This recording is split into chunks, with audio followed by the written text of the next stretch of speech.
Paz do Senhor, irmãos. Amém? Que bom que você está feliz para dar um sorriso. Você trouxe Bíblia, amado?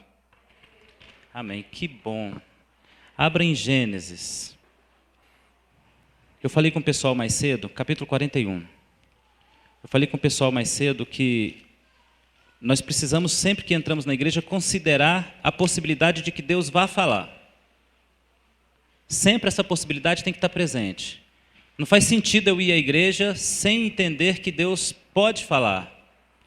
É claro que é sempre uma possibilidade, mas é uma possibilidade muito provável. A possibilidade é muito grande de que Deus fale. Porque a Bíblia diz, clama a mim e responder-te-ei, e anunciar-te-ei. O Senhor tem um desejo de falar. E se nós clamamos, certamente Ele falará. E eu estava observando também uma coisa que tem muito a ver com a nossa palavra. Estava observando enquanto o pastor falava, apresentava os alunos, lindos alunos, maravilhosos, e o professor lindo também, e tudo mais. Como que é importante o conhecimento, e como que o conhecimento pode fazer a diferença, não é verdade? Eu conheço uma história de um homem que foi contratado para consertar um submarino americano dos mais modernos e avançados na tecnologia. E várias pessoas, vários engenheiros haviam sido contratados para consertar esse submarino, e esse submarino passava por reformas e não melhorava. E esse homem parou diante do motor daquele submarino e ficou olhando ali 20 minutos, sem fazer nada. Aí ele pediu um martelo. Aí deram a ele um martelo. Ele foi numa peça e deu uma marretada. Tum! Agora liga. Ligou. Funcionou. Ele cobrou $5.000. Aí o camarada, $5.000 por uma marretada? Eu falei, não, a marretada é $1. Os outros 4.999 é pelo conhecimento que eu adquiri. Agora, olha que coisa interessante. O conhecimento nos favorece em muitas situações. Às vezes a gente vai na igreja e desprezamos o conhecimento, né? E a gente se assenta aí, participamos do louvor com a euforia, né? Participamos do louvor com beleza, e na hora que vem a palavra, vem aquele momento chato. O que a gente não percebe é que a palavra de Deus é a oferta do conhecimento, só que é de graça. E isso que é interessante, o Senhor não cobra, ela vem de graça. E hoje eu gostaria de falar com você como é importante o conhecimento. Uma outra história interessante, que ilustra bem o que nós vamos falar hoje, é a história de um garoto que foi observado por um pastor americano no ponto de ônibus. E ele sentado esperando o seu ônibus, ele observou que o garoto viu o ônibus dele, fez o sinal de longe. Só que ele percebeu que o cadarço dele estava desamarrado. E ele então começou numa luta para amarrar o sapato enquanto vem o ônibus. Só que menino, você sabe como é que é, né? A dificuldade, não tem a experiência, não tem a prática para amarrar o seu cadarço. E o cadarço estava com um nó cego. Sabe quando ele desfaz assim, fica aquele nó cego? Ele tinha que desfazer o nó cego e fazer um nó, um laço. E ele lutando ali, ele não conseguia fazer aquele laço. O ônibus veio, parou, abriu a porta, o pessoal entrou, fechou a porta, foi embora e ele ficou ali.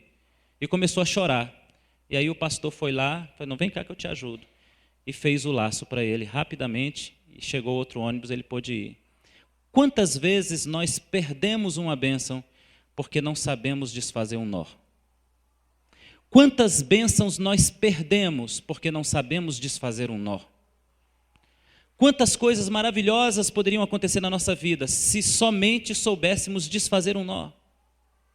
Porque o nó é uma coisa extremamente simples para quem sabe desfazer o nó. Uma vez eu observei um marinheiro fazendo nó. E o cara pegou uma corda de uns 20 metros e fez uma bolinha. Rapaz, como é fácil fazer nó quando a gente sabe? E como é que desfaz? Ele puxou e... que doido! Caminhoneiro também faz laço que você olha e fala, meu Deus, o troço vai soltar. E ele puxa e o nó não sai. Como é bom você saber desfazer nós. E eu gostaria de falar para você que hoje o Senhor quer te oferecer a possibilidade de desfazer um nó. Para que você não perca o ônibus, meu irmão. Ele está passando. Ei, acorda. Cuidado. Quantos crentes estão perdendo a possibilidade de não só serem abençoados, mas até de serem salvos por causa de um nó que não consegue desfazer. E hoje eu queria usar aqui o exemplo de José. José nos ensina a desfazer um nó maravilhosamente bem. Eu não sei se ele era marinheiro, mas podia ser. Sabe desfazer nós como ninguém. Sabe dar a martelada no lugar certo como poucos. Gênesis 41, no verso 51. Amém? José, ao primogênito, chamou Manassés, pois disse: Deus me fez esquecer de todos os meus trabalhos e de toda a casa de meu pai. Ao segundo chamou Efraim, pois disse: Deus me fez próspero na terra da minha aflição. Amém. Está aí uma aula, um curso intensivo que faculdade nenhuma passa para você em 2 versículos. Ele chamou o primeiro Manassés porque Deus o fez esquecer da casa do seu pai. E chamou o segundo de Efraim porque Deus o prosperou. Louvado seja a palavra do Senhor. Não fecha a Bíblia, porque esse texto pode ser lido de maneira diferente depois de hoje por você. Amém? Amém, filhão? Amém. Deixa eu contar uma história para você. Estou cheio de história hoje, né, irmãos? O ambiente desse culto é diferente do primeiro. Uma vez eu estava na minha casa assistindo TV. E aí passou o noticiário de um pai, isso tem uns 5 anos, morava em Belo Horizonte ainda. E passou o noticiário de um pai que havia matado o assassino do seu filho. Seria uma história como muitas outras daquela que o Datena conta. Ô, me ajuda aí, ô. Se não houvesse nessa história um detalhe. Aquele pai esperou 25 anos que o assassino do seu filho saísse da cadeia para matar o assassino. E a história contada pelo Datena, me ajuda aí, ó, diz que ele ficou todos os 25 anos na porta da cadeia, observando se ele não poderia ter sido solto antes. O crime era bárbaro e aquele homem cumpriu 25 anos de cadeia. Ao término dos 25 anos de cadeia, ele saiu por uma porta e levou um tiro pelas costas. E aquele cara que deu o tiro era o pai do filho que havia morrido.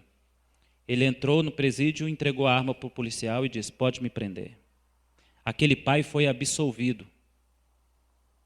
Os juízes entenderam que ele fez aquilo movido por uma força muito grande, de revolta e de ódio. E ele foi absolvido. Mas deixa eu contar uma coisa para você.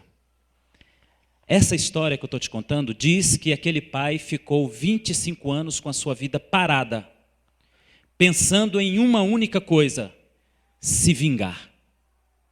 E hoje nós vamos aprender a desfazer nós, para não perder o trem e nem o ônibus.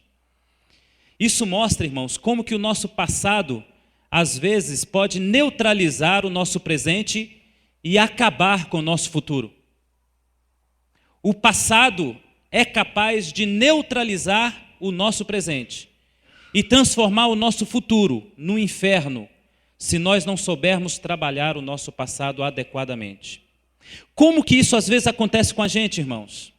Como às vezes uma história do passado, seja ele passado próximo ou distante, consegue nos acompanhar por tanto tempo e virar um entrave, um encosto, uma coisa, um monte, uma bagagem pesada nas nossas costas, atrapalhando o nosso progresso e o nosso processo de avanço.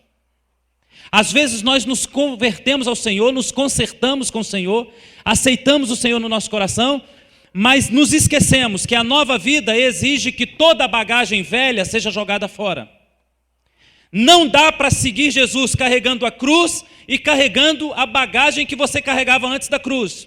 O que Jesus conosco foi tirar a bagagem de todo o pecado que carregávamos e colocar nos ombros a nossa cruz. Não dá para entrar no céu sem ela. Mas aí é difícil carregar cruz e bagagem. Eu fico imaginando se Jesus tivesse que carregar a cruz e uma mochila, a cruz e uma sacola do Papai Noel, a cruz e mais uma mala baiana daquela de papelão. Não dá! Ou você leva a cruz, ou você leva a mala baiana de papelão. As duas não dá para passar.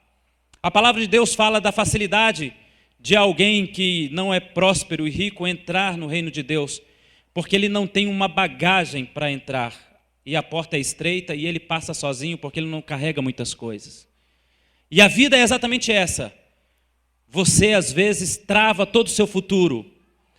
Quantos pais não falam com os filhos há tempos por causa de uma coisa do passado? Quantas esposas estão se considerando mal casadas por causa de uma coisa do passado? Na vida conjugal é muito comum isso. Os camaradas vivem bem 1 ano sem brigar, mas se brigar, lembra tudo dos últimos 30. É chamada memória de elefante conjugal. Você chegou tarde. Mas também em 1557 você pisou no meu pé. Mas gente, foi em 1557, mas em 67 também você puxou meu cabelo. E a briga toma rumos sem fim. Na realidade, o que nós não percebemos no nosso casamento é que o nosso casamento só é difícil quando nós não abandonamos as bagagens. Porque cada vez que se coloca mais uma tralha na bagagem, ela fica mais pesada, irmão. E fica difícil carregar. E aí o problema, que era desse tamanhozinho, se nós poderíamos colocar no bolso, não damos conta de levar, porque juntamos com a bagagem pesadíssima. E aí o casamento fica insuportável por causa de um detalhe. Uma moeda pesa demais na bagagem. Não, mais uma moeda não. Mais uma não suporto mais. E a nossa vida com Deus, e a nossa vida com o irmão. Quantos irmãos em Cristo sentam em lugares distantes e dão graças a Deus que a igreja é grande, ou tem 2 cultos. Eu venho no das 5h30 e não das 7h30 porque sei que fulano não virá. Tudo por causa de algo do passado. Eu gostaria de começar lendo com você de novo o versículo 51.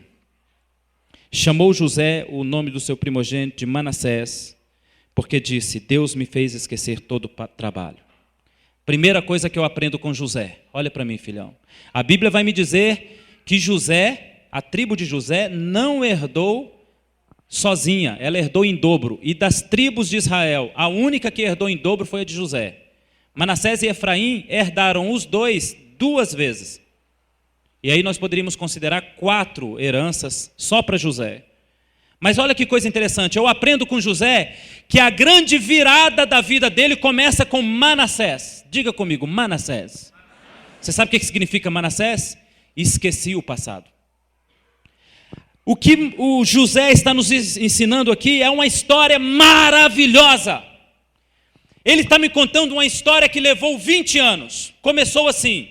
Ele era um garoto chato, mimado, enjoado, dedo duro. Os seus irmãos o odiavam. O pegaram, jogaram no buraco, arrancaram sua roupa e o venderam seminu para algumas pessoas. Por 12 anos ele sofreu como escravo e depois foi preso. E aí mais 8 anos ele se restaurou e se avivou e virou uma pessoa completamente diferente, governador do Egito. E o que José está me ensinando? Nenhuma restauração começa sem que haja antes perdão. Você pediu a Deus para falar com você hoje, filho? Se prepara. Porque o problema de pedir a Deus é esse. Você pede, Ele fala. Fala comigo, Deus. Para. Nenhuma obra de Deus é construída em cima de coisas mal feitas. Deus não edificará um palácio em um fundamento frágil. Deus não dará riquezas e colocará essa riqueza em um cofre de papelão. Você tem que entender que nenhuma obra de restauração é feita sem que antes você perdoe. E o que José está dizendo? No primeiro filho, eu glorifico ao meu Deus, porque Ele me fez esquecer tudo. Veja o que José está dizendo. Há uma ordem para a bênção chegar. E eu quero que você entenda isso. Há um nó no seu sapato. O ônibus de Deus está vindo. E se você não desfizer esse nó, você corre o risco de ficar.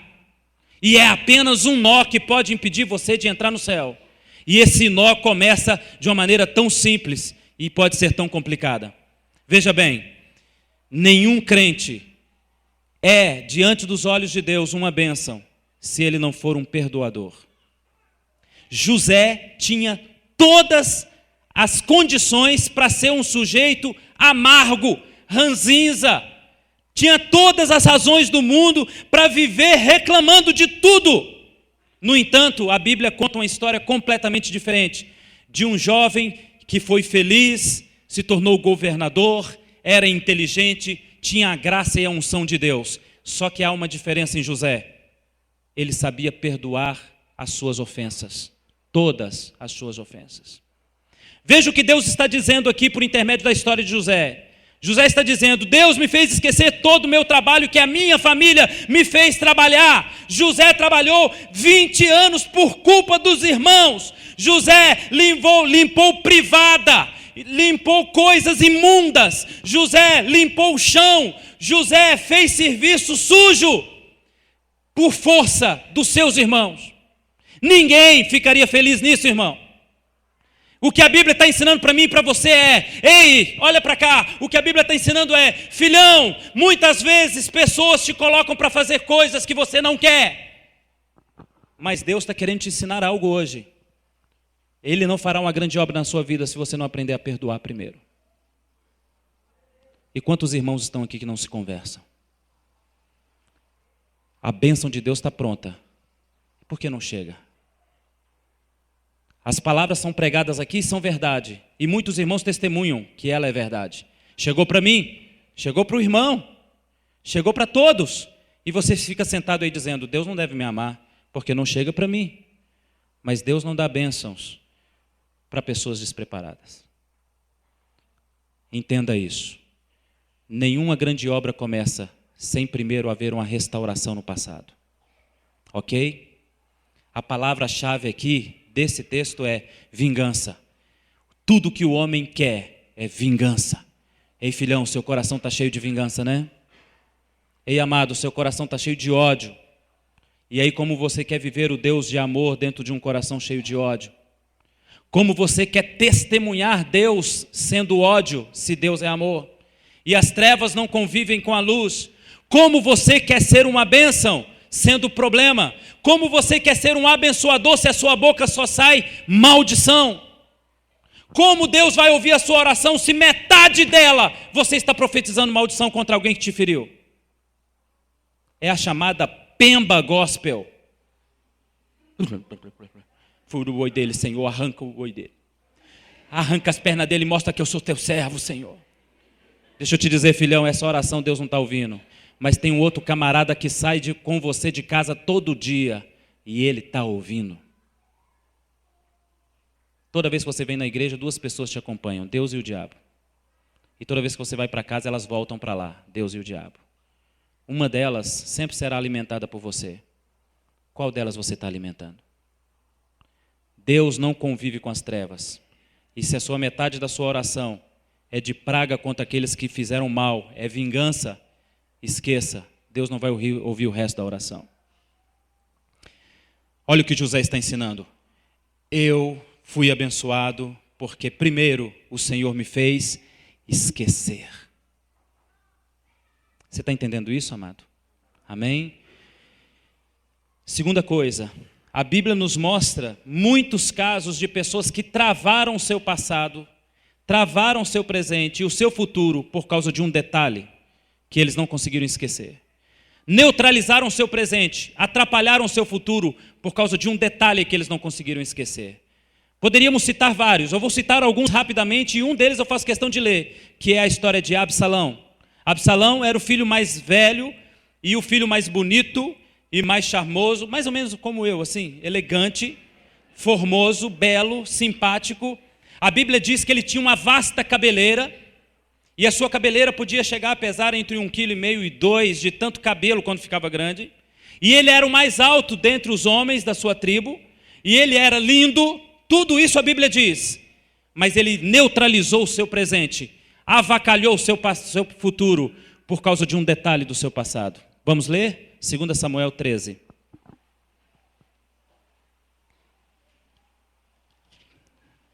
Deus fala mesmo, Deus. Fala com esse cara porque ele precisa ouvir. E deixa eu te dizer uma coisa, meu irmão. A minha admiração com Deus tem várias razões. Uma delas é porque ele nunca deixa de falar o que ele tem que falar. Deus inventou uma desculpa chamada culto para dizer para você tudo que Ele precisa te dizer e você precisa ouvir. Talvez não é o que você queira ouvir, mas com certeza é o que você precisa. E olha o que diz 2 Samuel 13, no versículo 21. Ouvindo o rei Davi todas estas coisas, muito se acendeu em ira. Porém, Absalão não falou com Amnon, nem mal nem bem, porque odiava Amnon por ter forçado a sua irmã Tamar. Olha para mim que eu vou te contar essa história rapidamente. Davi tinha várias mulheres, como todos os reis do passado. Ele teve filhos com várias mulheres. Absalão era irmão de pai e mãe de Tamar. Amnon era irmão apenas de parte de pai de Absalão. Amnon se apaixonou pela moça. Presta atenção, moça! E Amnon era lindo também. Todo príncipe tem uma cara linda. E Amnon passou a lábia em Tamar, levou ela para o seu quarto, abusou dela e a largou. Teve nojo dela. O ódio nasceu no coração de Absalão. E ele não falou nem bem nem mal para o seu pai. Ele ficou esperando que o seu pai tomasse uma providência contra Amnon, que ofendeu, que magoou, que feriu a sua irmã gravemente. Agora olha o que diz o verso 23. Passados 2 anos, como é que está escrito aí, irmãos? Passados 2 anos, Absalão tosqueava em Baal-Azor, que está junto a Efraim, e convidou Absalão todos os filhos do rei. Agora deixa eu te contar o resto da história. Ele esperou 2 anos que o seu pai vingasse a sua irmã. Davi não fez nada. Ele marcou um churrasco, chamou os irmãos e degolou o irmão chamado Amnon. Agora eu quero que você vá comigo no capítulo de número 13, no versículo 38. Assim Absalão fugiu, indo para Jesur, onde esteve 3 anos. Como é que é, irmãos? 3 anos. Olha para mim que eu vou contar o resto da história. Já são 5 anos que Tamar foi violentada. E Absalão guarda o ódio contra o seu pai, porque o seu pai não tomou nenhuma providência. Ele mata o irmão, e passados 3 anos, Davi ainda não fez absolutamente nada, nem contra ele, nem a favor da sua irmã. Ele levanta um exército e vai contra o seu pai. 5 anos neutralizados de um jovem lindo, com um futuro promissor. Ele seria o rei de Israel na descendência legal. O rei de Israel, mas ele foi neutralizado pelo ódio, pelo rancor, pelo sentimento de vingança. E passados mais outros anos, ele alimenta esse ódio, se levanta contra o seu pai, faz guerra contra o seu pai e morre agarrado num galho de árvore. E quantos jovens estão fazendo a mesma coisa sem perceber? E quantos homens estão aqui, estão fazendo a mesma coisa sem perceber, por um perdão não liberado no passado contra alguém, ou a favor de alguém de sua casa, ou de sua família, ou de seus amigos, ele está neutralizando o seu presente. Quanto tempo tem que você não conversa na sua casa, filhão? 5 anos? 2 anos? Existem 5 anos, 2 anos que o diabo está rindo da tua cara, porque você não dá um passo. A bênção que Deus tem para você, há 5 anos te aguardando, está lá, novinha, é uma bênção perfeita, santa, vai resolver todos os seus problemas, mas ela não chega e o diabo ri, porque você não sabe desfazer nó. E eu fico imaginando o diabo no ponto de ônibus olhando para você e rindo. Um nó? Como é bobo, né? Um nó e passa o ônibus. Um nó e não sabe. Você vai ficar quanto tempo sem fazer esse nó, irmão? É melhor você chamar alguém que sabe desfazer esse nó para você, concorda? Vamos chamar Jesus para desfazer esse nó. A bênção só começa quando eu aprendo a perdoar o passado. Deixa Deus falar com você. Caim determinou todo o futuro de sua descendência por causa de um ato que ele não soube perdoar. Deus abençoou o seu irmão e não a ele. Ele ficou com ódio do irmão e matou o irmão. E acabou a sua história. A sua descendência foi tirada da face da terra. Um rapaz que poderia ser contado como bênção, virou maldição. Saul neutralizou o seu presente, acabou com o seu futuro, quando ele começou a sentir ciúmes de Davi, porque Davi era mais honrado do que ele. Ele acabou com tudo por não saber perdoar, por não saber lidar com o sentimento. Simeão e Levi acabaram com suas histórias de vida, porque não souberam perdoar o cunhado, que fez a mesma coisa que Amnon fez com a irmã de Absalão. E eles foram lá e mataram um cunhado depois de ser circuncidado. E olha quantas histórias nós podemos dizer. Nenhum futuro será promissor com um passado mal resolvido. Amém, meu irmão? Nenhum futuro será abençoado com um passado mal resolvido. Para um futuro abençoado, eu preciso corrigir coisas. E deixa eu te dizer, Deus está tentando te ensinar uma coisa, a dar a martelada no lugar certo. A máquina funciona, meu irmão. Sabe essa máquina chamada fé, que você carrega todo dia e vem para cá, cheio de fé, e diz, Deus vai fazer. Ele faz, e chora, e clama, e a máquina é lubrificada com azeite do céu, mas não funciona, porque existe uma peça fora do lugar. E hoje Deus quer dar a martelada nela. Deixa Deus dar a martelada, irmão. Não vai doer, vai ser rápido, e o seu futuro vai ser abençoado. Terceira coisa que nós percebemos, Jacó reunia todas as condições para ser um indivíduo vingativo. Odiado pelos irmãos, vendido como escravo, foi humilhado, sofreu as maiores humilhações, foi caluniado por uma mulher do seu senhor, foi colocado na masmorra, na prisão, realizava trabalhos forçados, amarrado, foi esquecido por 2 anos no calabouço. Ele tinha todas as razões para ser vingativo, mas ele era servo do Deus vivo. A máquina dele funcionava bem, a cabeça dele funcionava bem, o coração dele funcionava bem. E nós aprendemos com José, a melhor vingança não vem de mim, porque sempre que eu tiver que me vingar, a minha vingança será feita com ódio. A melhor vingança vem do Senhor, que é acompanhada de justiça. Deixa eu te explicar a diferença. Se alguém me faz um mal e eu pego uma arma e dou um tiro nele, eu também serei preso. Mas se alguém me faz um mal, eu levo diante do juiz, o juiz dá a sentença. Você está preso e paga a indenização para ele. Justiça é quando a vingança é realizada e acompanhando a vingança vem um galardão. E agora eu quero que você abra em Romanos 12, versículo 17. A Bíblia diz, minha é a vingança. E eu quero que você entenda isso. Deus assumiu a sua vida, filhão. A vingança será dele. Alguém te fez mal, alguém estragou algo que é seu, alguém te atrapalhou a vida. Deixa Deus fazer a vingança, porque Ele faz vingança com justiça. Ele vai descer a pedra na cabeça do fariseu que fez isso com você, e com a outra mão Ele vai te dar bênçãos. Olha aqui, filhão. Ele dá o cocão no fariseu, toma. E com a outra mão Ele te dá uma moeda, vai comprar bala. Você já viu aquele pai? Meu pai, meu irmão puxou meu cabelo. Puxou, vem cá. Vai lá, minha filha, compra uma bala. Deus quer fazer isso com você. E o que você está fazendo? Devolvendo o cocão. Aí você devolve o empurrão e ele empurra. Você dá um soco, ele dá um soco. Você dá um tiro. Acabou sua graça, acabou sua vida. Você não progride, não avança por causa de um detalhe. Perdão. Você está entendendo isso, irmão? Porque se você não entender hoje, o ônibus passa de novo e você vai estar desamarrando nó. Amém? Romanos 12, 17. A ninguém. A quem, irmãos? Diga de novo. Então está escrito aí, ao meu pai eu não vou fazer mal por mal. Não é isso? Hã? Não. A ninguém torneis mal por mal. Procurai as coisas honestas perante todos os homens. Se for possível, quando estiver entre vós, tende paz com todos. Não vos vingueis a vós mesmos, amados, mas dai lugar à ira, porque isso está escrito. Olha o que o Senhor está dizendo. Deus não está mandando você esquecer a raiva, está mandando você saber usá-la. A minha raiva é bem usada quando eu sou ferido, me sinto mal, e eu pego o meu mal, ponho diante de Deus, digo, Senhor, estou ferido. Ele joga o remédio, me cura e me vinga. Essa é a ação correta. Amém, irmãos?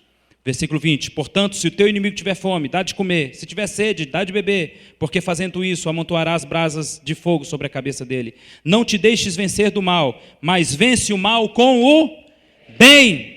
José nos ensina que aquilo que eu vivo tem um propósito. Você sabe qual que é o mais interessante de toda essa história? Não só ele me ensinou que a bênção veio depois que ele perdoou, porque o primeiro filho se chama Manassés, porque Deus me fez esquecer. O segundo filho se chama Efraim, porque Deus me prosperou. Prosperidade só vem depois do perdão. Mas eu aprendo algo mais tremendo do que isso. José me ensina que todo o mal que eu vivi, ainda que eu não tenha procurado e nem merecido, ele tem um propósito de Deus. E é isso que é estranho, é esquisito, mas é propósito de Deus. Olha o que diz Gênesis 41, no verso 51. Manassés me fez esquecer. No verso 5, ele diz assim, no versículo 40, capítulo 45, verso 5 de Gênesis, ele diz aos seus irmãos: não vos entristeçais, nem pese aos vossos olhos haverdes me vendido, porque para a conservação da vida, Deus me enviou diante da vossa face. Sabe o que José está me ensinando? Olha o verso 8, não fostes vós que me enviaste para cá, senão Deus. Olha o que José está me ensinando, eu precisava passar por isso. Quando nós lemos a história de José, nós imaginamos um menino abençoado, santo menino. Por isso que o pai o amava. Mas a Bíblia conta outra coisa. Ele era um dedo duro, não trabalhava, era preguiçoso. Ele precisava aprender alguma coisa da vida. Não foram os seus irmãos que o venderam. Deus tinha um plano. Esse menino vai ser governador. Mas como ele vai ser governador sendo mochiba? Como ele vai ser governador se ele não sabe varrer um chão? Como ele vai ser governador sendo fofoqueiro? Já imaginou o governador fofoqueiro? Ele conta para o secretário dele, o assessor falou mal de você. Aí o assessor, hã? Pronto, tem que trocar o secretário e o assessor. Eu tenho que curar esse menino. E ele pegou esse menino e passou o menino pelo caminho mais difícil, porque ele tinha urgência. Ele tinha urgência em resolver o problema do menino. E ele fez o menino sofrer em 12 anos o que nós não sofremos na vida inteira, porque ele tinha um projeto e o projeto era rápido. Deixa eu te dizer uma coisa, filhão, você precisa passar pela luta que você está passando. E aquela pessoa que te feriu porque você tem defeito. Você tem defeito. E eu vou dizer da parte de Deus de novo, você tem defeito.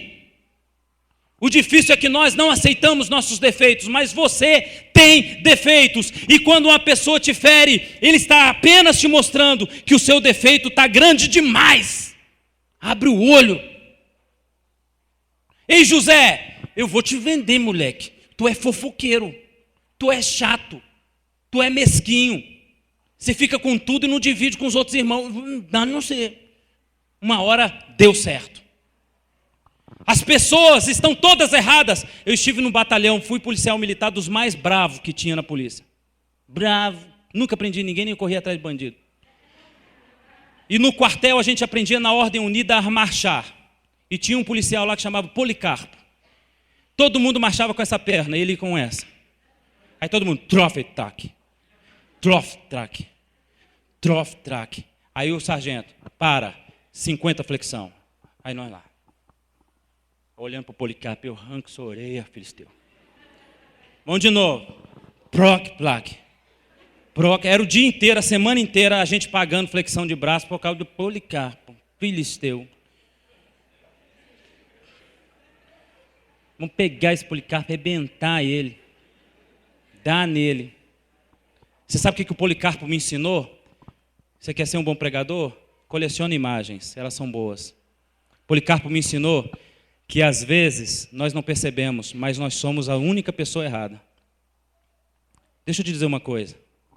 Tem gente que é assim, o pai não gosta dele, a mãe não gosta dele, o irmão não gosta dele, o cunhado não gosta dele. O patrão não gosta dele, os colegas do trabalho não gostam dele. O pastor da igreja evita ele e os irmãos da igreja saem perto dele no banco. Deixa eu te perguntar uma coisa, se você está vivendo isso. Só você está certo, né, filho? Hã? Pastor, já estive na Assembleia de Deus, já estive na Deus é Amor, já estive na Presbiteriana, essas igrejas não servem para mim. Estive na Batista, agora estou na Nacional, estive na... Policarpo! Acorda, filhão! Você está marchando com a perna errada. Só você está errado, você não percebeu não? José também não, então ele está me ensinando. Não foram vocês que me mandaram esse problema, foi Deus, porque eu precisava muito. E depois dos problemas e ser abençoado, ele viu como eu era chato. Abre o teu olho, filhão. Perdoa quem te ofendeu, porque a ofensa só tem valor quando ela é verdade. Você sabe qual que é o problema da família? Família fala a verdade sempre. Eu ponho essa roupa que eu coloquei para vir para cá, estou bonito, não estou, irmão? Garboso. Aí minha mulher fala assim, sua barriga cresceu, hein? Ela é a única que fala isso. Os irmãos fariseus, tá na igreja, tudo é meu amigo. Tá bonito, hein, pastor? Camisa bonita. E eu comprei de riscadinho porque me falaram que esconde a barriga. Aí meu filho fala assim, nu, pai! Tu tá gordo. Nu. Aí a minha filha, não, pai, daqui a pouco você não cabe mais na roupa. Você sabe que minha família me ensina? Que eles estão certos, tem que fazer um regime, cara. Eu já tentei, irmão, mas fiquei devendo a academia na lanchonete. Eu entrei na academia e saí de lá devendo a lanchonete. Eu vou voltar para pagar, porque eu tenho que voltar lá para malhar mais. Deixa eu te dizer uma coisa, filhão. Essa luta chegou na tua vida porque você precisava dela. Perdoa essa pessoa logo. Ela apenas reconheceu em você um defeito que você não quer aceitar. Amém? A luta não foi feita para você morrer no meio do caminho. A luta foi feita para te aprimorar. O deserto tratou Israel. E o Israel que entrou na terra prometida era muito melhor do que o Israel que saiu do Egito. Deserto não foi feito para você morrer nele. Foi feito para te curar. Vamos ficar de pé, irmãos. Pegue a sua Bíblia na sua mão. E eu quero que você repita comigo. Eu preciso ter 2 filhos. Pode dizer, irmão, não vai nascer não. Você está com medo de ter mais 2, você já tem 4? Não. Diga comigo, eu preciso ter 2 filhos. No mundo espiritual. Manassés. Preciso esquecer. Efraim. Preciso prosperar. Você está entendendo o texto que nós lemos então? José então nos deu uma grande lição de vida. Senhor, eu tenho 2 filhos. O primeiro vai se chamar Manassés, porque o Senhor me fez esquecer todo o mal que minha família me fez. E o segundo, Efraim, porque o Senhor me prosperou. Prosperidade só vem depois de restauração. Abra no Salmo 126. Maestro, me ajuda agora, filho.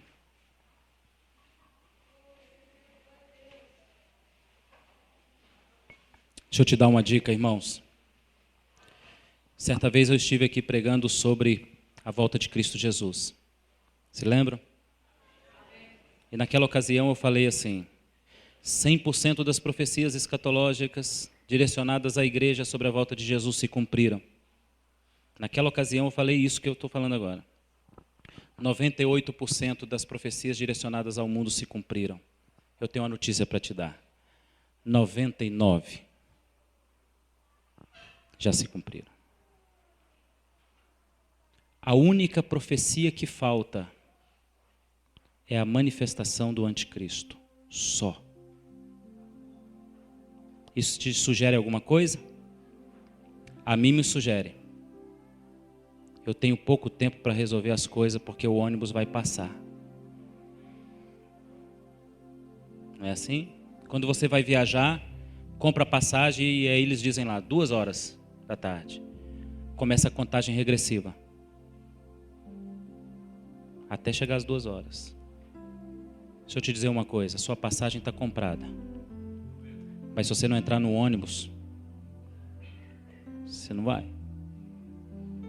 Sinto em te dizer, mas haverão muitos lugares vazios nesse ônibus. De pessoas que ficaram presas por causa de um nó no sapato. Pessoas que disseram, não vou perdoar minha irmã, porque há 15 anos aquilo me feriu demais. Ei, filhão, é melhor perdoar do que ficar. Tira o olho do nó do sapato. Põe o olho no ônibus. Que você arranca o sapato e entra. Jesus está voltando, filhão. Eu tenho dado uma série de estudos escatológicos em algumas igrejas dessa região e do norte de Minas. E cada palestra que eu dou para o pessoal, o povo sai chorando, acabado, desesperado. Porque tudo está pronto para Jesus voltar. Tudo está pronto. E eu costumo dizer para as pessoas o seguinte, começa a olhar o noticiário da televisão. Até o William Bonner sabe que Jesus está voltando. Você põe no Ratinho e o Ratinho diz assim, o mundo está acabando. Você põe no Datena, o Datena diz, o mundo está acabando. Eles sabem, você que é crente não sabe. Você encontra o ímpio na rua, ele comentando o último noticiário da televisão de domingo no Fantástico, ele vai dizer amanhã, o mundo está acabando mesmo, né? E Deus está usando o ímpio para abrir o seu olho. Ei, o mundo está acabando. E você está ficando por causa de um nó no sapato. Deixa Jesus te salvar. Perdoa. O Senhor não está mandando você esquecer. Não precisa esquecer. Precisa perdoar. Você precisa chegar naquela sua irmã, naquele seu irmão, dar um abraço forte e dizer assim: eu sou de Cristo e eu te libero. Quando você liberar o seu irmão, a carga vai ficar mais leve. E você que estava andando vai correr. E se bobear, irmão, você começa a voar. Você já viu o balão? Eles amarram um monte de saco de areia no balão, vai tacando fogo e o balão fica querendo subir. Aí eles começam a soltar o saco de areia. E o balão vai subindo. Você é um balão pronto para voar para o céu, irmão. Tira o saco de areia que está segurando. Libera isso. Libera a tua mãe, filho. Libera o teu pai. Deixa eu dizer uma coisa para você. Você já foi mãe? Já foi pai? Você não sabe o que é isso? E outra coisa, irmão. Quem é mãe e pai, nunca foi mãe e pai antes. A gente é inexperiente, a gente erra muito. A gente bate na hora errada, xinga na hora errada. Depois dá um arrependimento. Cada tapa que eu dou no meu filho, eu choro lá no quarto. Que eu falei, penso, bati na hora errada. Não precisava bater. Bati demais, não precisava ter batido. Podia ter conversado. A gente nunca foi pai, não existe faculdade para pai e mãe, irmão. Perdoa, filho. Se houvesse uma faculdade, ele não errava, mas não há. Você está entendendo isso, irmão? Não há faculdade para irmão. Ninguém foi treinado para nascer numa casa com outra pessoa diferente, não, irmão. Não há faculdade para crente ser crente. A gente nasce de novo e começa a viver com um cara que nunca vimos na nossa vida, diferente, que tem chulé. A gente xinga, depois perdoa. Perdoa, irmão. Você vai subir com esse caboclo aí. Ele vai junto com você para o céu. Você vai encontrar esse cara lá e vai ser uma vergonha terrível. Se você encontrar esse cara lá. Porque você vai falar, o cara subiu, menino. Fazendo aquilo comigo, ele subiu ainda. Vai dar uma raiva na gente, não vai, irmão? Filisteu, pisou no meu pé, me perturbava na igreja, está no céu agora. E o pior, igual você estava voando e ele também. Aí você olha para ele, para você não tem diferença, está cheio de luz, ele também. Então, meu irmão, deixa eu te dizer um negócio, filho. Perdoa esse negócio logo. Libera essa conta. Fica esse trem para lá. Eu quero o mundo espiritual. Quero andar em rua de ouro. Deixa eu dizer uma coisa para você, filhão. Quem vai morar em casa de diamante, em rua de ouro, não tem que se preocupar com R$100, filhinho. Libera esse troço. Lá no céu é rua de ouro. Você vai tirar onda. Você já imaginou você andando no céu? Brilhando e os ouros tudo brilhando. Você vai, a luz vai. Você, igual Michael Jackson. Tum, acende. Você volta, apaga. Tum, vou ficar lá no céu um bom tempo assim, irmão. Eu sou meio bobo. Acendeu, apagou, acendeu. Agora vou voar. Voei, voltei. Você acha que eu vou preocupar que o cara me deve 100 conto, rapaz? Fica esse 100 conto seu aí, menino. E eu costumo dizer para os irmãozinhos que não estão preocupados com isso: irmão, o anticristo está para se manifestar. Você que gosta muito de dinheiro, não se preocupe. Os irmãos que vão ser arrebatados vai deixar casa vazia, vai deixar carro do ano importado. Fica com ele, irmão. A minha casa você pode pegar para você. A mansão do irmão que tem piscina você pode pegar. Porque quem sobe não está nem aí para essas bobagens, meu irmão. Libera esse negócio aí. Vai lá no teu irmão e dá um abraço nele hoje. E diz: eu te libero, filhão. Que eu não quero seu carro importado, não. Ele não vai entender nada. Mas você vai entender. Porque na hora que subir, o carro do Darcy vai ficar. Quem quer ele? Quem quer o carro do Darcy? Estou dando de graça. Pode levantar a mão quem quiser o carro do Darcy, que quando ele subir, ele fica. Tem uns carros que vem uma plaquinha: em caso de arrebatamento, esse carro vai ficar desgovernado. Vai ficar um pouquinho estragado se o cara estiver andando, porque vai bater. Mas você manda para o lanterneiro, fica bom. Carro importado, tricombustível, anda até com milho, supersônico, bacana. Quer para você? De graça. O irmão que vai subir para o céu vai deixar ele aí zerinho, na garagem. Uma mansão linda, aquelas casas confortáveis, pode ficar para você. Quer não? Então por que você está apegado com tanta bobagem? não libera uma pessoa por causa de uma bobagem. Fulano estragou meu armário. Ah, irmão, compra outro, rapaz. Joga aquela bugiganga fora, uns trem velho. Tem uns irmãos que guardam as bugigangas velhas em casa. Joga aquilo fora, compra outro novo. Tá vendo esse armário? Foi novo há 20 anos. Mas veio um irmão no culto de oração, botou um jarro, molhou, estragou, apodreceu, caiu. Tá lá. Travando o seu futuro. Libera isso, irmão. Perdoa esse negócio. Existem coisas melhores no céu. Olha o que diz Salmo 126, versículo 1. Quando o Senhor restaurou nossa sorte e trouxe do cativeiro os que voltaram a Sião, estávamos como os que sonham.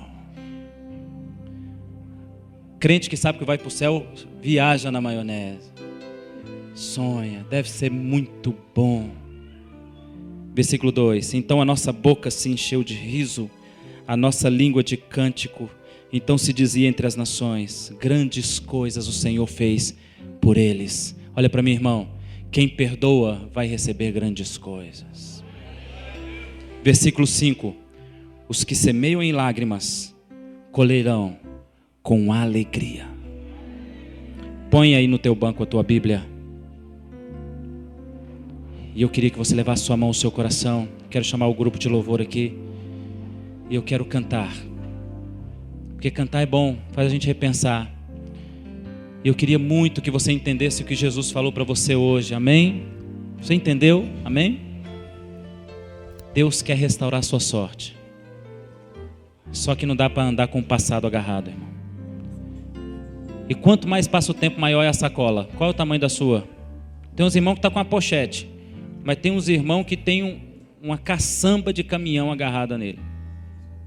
Libera hoje, fecha os teus olhos e diz: Senhor, não sei como eu vou fazer isso, mas eu vou liberar. Eu preciso liberar. Eu tenho passagem para uma pessoa, não tenho passagem para bagagem. Eu não posso levar bagagem. Eu tenho passagem só para mim. Aleluia. Aleluia. E se o Espírito Santo te tocar agora, só se ele te tocar, eu quero que você comece a procurar pessoas para dar um abraço. Não é para pedir perdão, não precisa disso não. O abraço já vai falar tudo, ele ouviu a pregação. Para dar um abraço gostoso. Ah, irmão, Efraim nasceu hoje. E você pode dizer hoje na sua casa: Efraim nasceu hoje. Efraim nasceu hoje. Vamos cantar, maestro? Feche teus olhos. Senhor Deus, faz isso. Faz Efraim nascer no nosso coração. Faz Efraim nascer no nosso coração.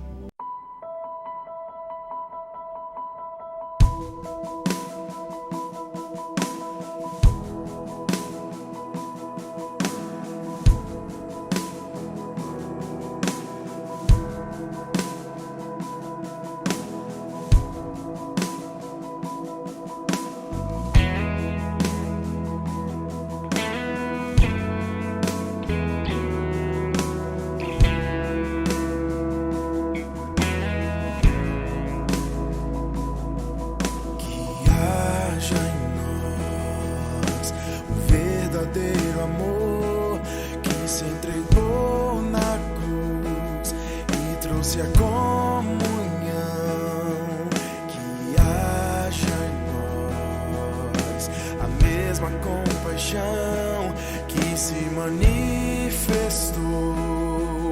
nos tornando um só corpo, andando em amor, como Cristo nos ensinou. Preciso de você.